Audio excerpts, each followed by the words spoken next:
Hi friends, అందరికీ నమస్తే. నేనైతే ఈరోజు చికెన్ నగెట్స్ స్నాక్స్‌గా చేద్దామని అనుకుంటున్నాను. ఇది ప్రాసెస్డ్ ఫుడ్ మోస్ట్‌లీ అవాయిడ్ చేస్తాను.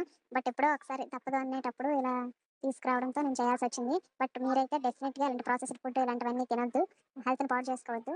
బట్ 3 మంత్స్ ఇలా ఒకసారి అయితే పర్వాలేదు గానీ, ఇలా డైలీ తినడం వల్ల మనకి చాలా బ్యాడ్ కొలెస్ట్రాల్ అనేది ఫార్మ్ అయ్యి హెల్త్ ఇష్యూస్ వస్తాయి.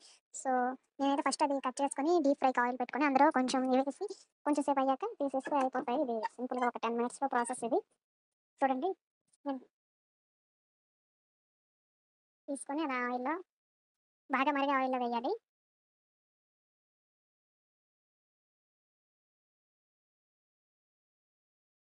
హ్మ్.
ఈ చికెన్ నగ్గెట్స్ ఇలా వేగుతుంటే నేను ఇంకోసారి బియ్యం నానబెట్టుకొని ఇదిగోండి ఇలా మిక్సీలో వేసుకొని బాగా జల్లించుకొని ఇలా పిండి చేసుకున్నాను. ఆ పిండితో చూడండి మా పాప ఎలా ఆడుతుందో.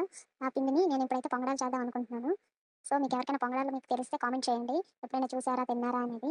ఇదిగోండి పొంగడాలు అలా పిండి చేసుకున్నాక బియ్యం పాకం పెట్టుకొని, ఆ బియ్యం పాకంలో ఈ పిండిని ఇలా కలుపుతూ ఉంటే మనకి బ్యాటర్ అనేది ప్రిపేర్ అవుతుంది. ఆ బ్యాటర్‌ని ఒక గ్లాస్‌లో తీసుకొని మనం ఏంటంటే డీప్ ఫ్రైకి ఆయిల్ పెట్టుకొని సేమ్ ఇది ఒక్కొక్క చిన్న చిన్న గ్లాస్ కొద్దీ ఇలా వేసుకుంటే మనకి అదిగోండి చూడండి ఇలా పొంగడంలో వస్తుందండి. కొంచెం ఆయిల్ ఎక్కువ పీల్చుకునేలా ఉంటే మనం ఆహ్, ఆయిల్‌ని బాగా ఇది చేసి గరిటెతో బాగా ఒత్తేసి మనం తింటే చాలా అంటే చాలా టేస్టీగా